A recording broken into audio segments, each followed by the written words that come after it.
the last few years, there have been tremendous changes and improvements to the Center City, Philadelphia area. But what about the areas surrounding the Avenue of the Arts? The places where visitors, tourists, and conventioneers seldom venture. It is this neighborhood that hometown hero Kenny Gamble is working to redevelop. An accomplished music producer, songwriter, and entrepreneur who's produced such hits as If You Don't Know Me By Now, Me and Mrs. Jones, worked with Patti LaBelle, Teddy Pendergrass, the OJs, and countless others, founded Universal Community Homes, a not-for-profit community development corporation in 1993. Since its inception, Universal Community Homes has developed affordable housing, provided employment as well as educational opportunities, while attracting public and private funding to the area around 15th and Christian Streets, Kenny Gamble's old neighborhood. And now Universal's entire redevelopment covers the areas between 12th and 19th Streets, as well as South Street to Washington Avenue, where over 2,000 vacant houses and 200 empty lots exist. Welcome to Philly Live. Kenny Gamble, how are you? Hey, doing good. How you doing, Dyana? Good to see you. I'm great. That's good. Well, you've enjoyed an illustrious career, and we're very proud of you here in Philadelphia, but your career has kind of taken a turn over the years, I'd say the last decade or so, with your focus being more so on community redevelopment as opposed to writing hit songs for some of the artists that I mentioned and numerous others, because you have everybody from Diana Ross and the Temptations to Aretha Franklin, and I mean, you've had a great career. A lot of music. Why the change, or was it a change? Well, I don't think that I don't think that you really can say it's a change. It's just the course that life takes you on, you know, and that's how I look at it. You know, the early '60s, you know, Huff and myself, we were Leon Huff, your partner. Leon Huff, really hard for the last 40 years, you know, writing records and trying to, you know, express ourselves musically. And much of the music that and myself, right, really talked about many of the things that we're doing now, you know, and many of the songs that we were helpful to produce and to be associated with really talked about social problems, correcting some of the situations that are in the community. So to me, it's like bringing these songs alive. And songs like Clean Up the Ghetto and Message in the Music, Family Reunion. Wake Up Everybody, Wake Up Everybody, one of my favorites. Well, McFadden Whitehead wrote that, yeah. But we produced it and we were associated with it. And so those songs to me are alive, you know, in the development of this area in South Philadelphia. The devastation that was in the communities is just something that cannot be overlooked. What was the South Philadelphia community of 15th and Christian like when you were a young child growing up there? And how old exactly were you when you lived there? Well, I was born and raised there, pretty much. I think we moved to West Philadelphia when I was about, I guess about 15, something like that. But during that time, I think it was, I mean, it was great as far as I'm concerned. I mean, kids played in the street. I had a lot of fun. All my friends were there. Very safe. Safe as far as I was concerned, you know, and, you know, it was just basically a community of families. But the one thing, in looking back over that time, what I look at is that what was that community for real, though? You had tremendous amount of young male children, and many of those households were households basically by single parents, mothers mainly, very few men in that neighborhood. And the other thing that I looked at was the educational aspects of that neighborhood. I went to E.M. Stanton, which is at 16th and Christian. Right, I went to Barrett Junior High School, which is at 16th and Wharton, and what was actually taught in those schools. So when you start to look back at that neighborhood to what it was to where it is, you can tell how it got to where it is by the information that was being disseminated in that neighborhood. There was no educational programs talking about community development, about economic development, about self-worth. There was no, in the educational aspects, there was nothing there to talk about African history before the slaves were captured. So what we're doing in South Philadelphia is fixing the systems of the community. You know, you have the education system, the economic system, political, the health system. All of these systems make up a community. As far as education is concerned, you see where the educational aspects are. You opened a school last year. We have a charter school. And what is the name of the school?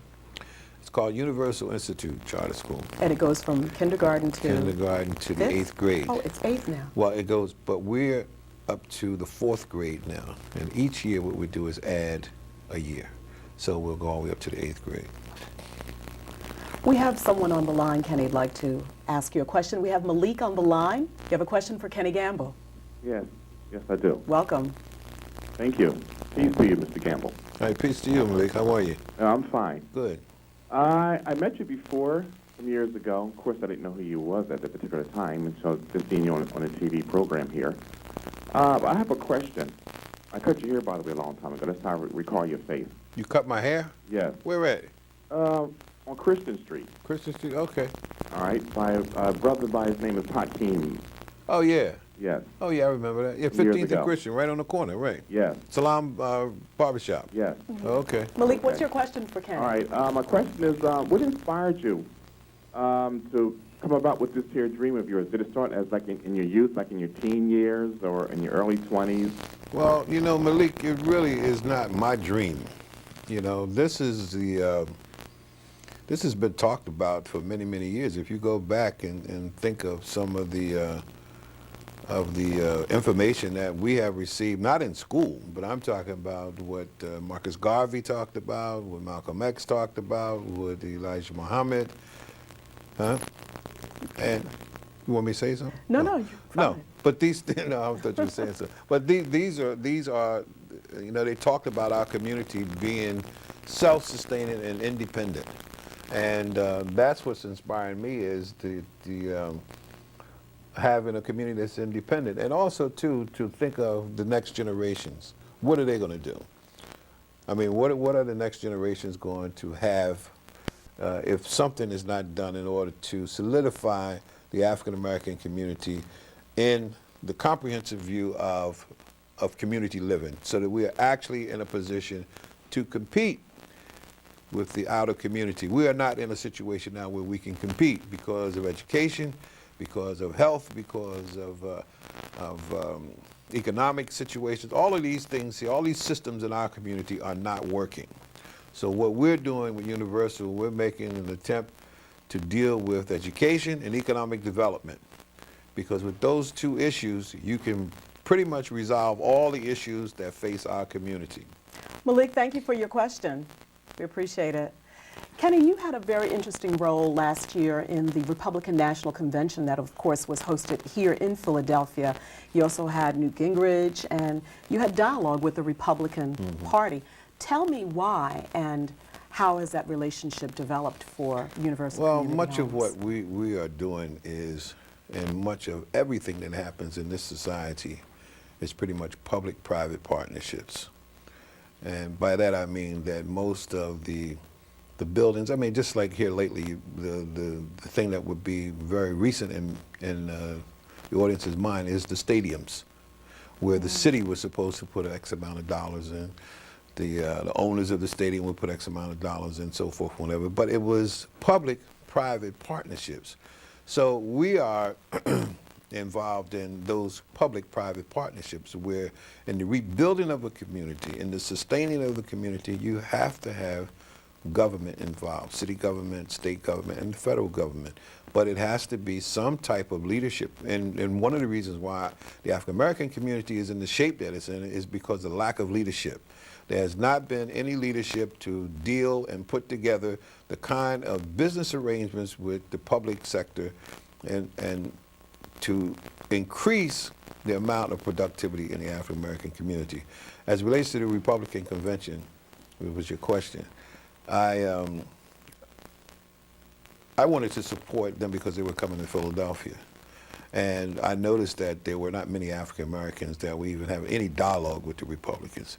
I happen to say that I I am neither one, Republican or Democrat. I'm with the people. I'm not so much for the You're Republicans. super bipartisan. I'm not with the Republicans or the Democrats, and I support those who are going to support our community and what agenda that we have. And so in an effort to reach out to the Republicans, I was asked to do that convention and to speak at the convention.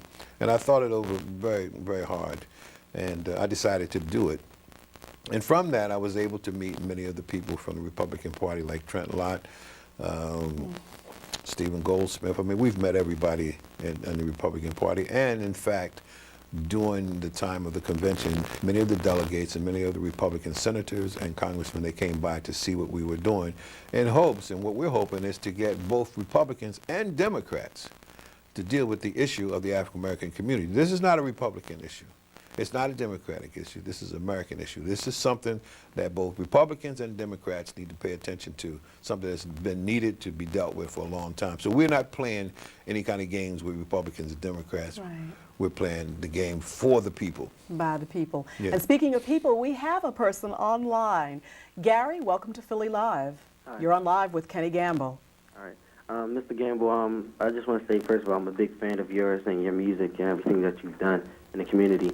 And I work very closely with a man that you've helped shape, which is James Poyser.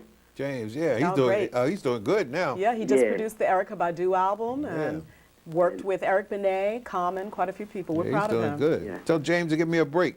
All right. Let him go write a He song can give with me a Kenny. break now. Yeah. And I just want to ask you, what advice would you give to me as a young musician trying to get into this business, trying to make it in this career, in this industry? Frequent question from people trying to get their break. Well, and you know, foot in the door. music industry, you know, just my thought would be is to sharpen your craft so that you're the best at what you're doing. And when you get your break, when you get your chance, then you'll be able to really take advantage of it, because the effort that you would put forth would be the best that you could do, and you would be something that's original and not be somebody that's copying somebody else. You try to express your feelings and yourself and try to go deep within your heart and soul to come up with something that would connect with the people. And Gary, there's also a lot of networking opportunities in the city of Philadelphia, such as NARAS. These are the people who are better known as the Grammy people. There's opportunity for memberships and organizations like that that'll afford you the opportunity to network with other people like James Poyser and folks who are looking to collaborate. We have another caller. Bernard, welcome to Philly Live. You're on the air with Kenny Gamble. And a very pleasant good evening to you, but assalamu alaikum, alhamdulillah. Wa alaikum salam, brother. How are you? Yes, sir. I was on behalf of Johnson. We go way back. Okay. You helped me to help clean up the ghetto here in Chester, Pennsylvania. That's good. You brought the plane out to Right. fly it around, supplied us with T-shirts, Mm-hmm. to bring that community solidarity, as also the key here. What does it take for us, I'm 50 somewhat plus. You're a young bless man. Allah. And with that, what is the ingredients that it would take for we, the black men, to stand up and be voted, be counted, for the mentorism, the soul dividing that which has placed us so separated amongst each other as black men? And I know what you're doing from your musical standpoint to where you are now. You're very spiritually instrumental in what you're doing in your community. Thank And you very hope- much for your call. Okay, let me stop. I'll get Okay, Gary, long-winded. appreciate it. The question is, what can black men do to be counted? Well, I would say right off, you know, the first thought that comes to my mind would be is to prepare yourself and educate yourself and be more responsible. Be more responsible about your responsibilities. To definitely prepare yourself and to find your hidden talents. Find the talent that you've been blessed with, so that you could become and pleased with yourself, and to love your community and love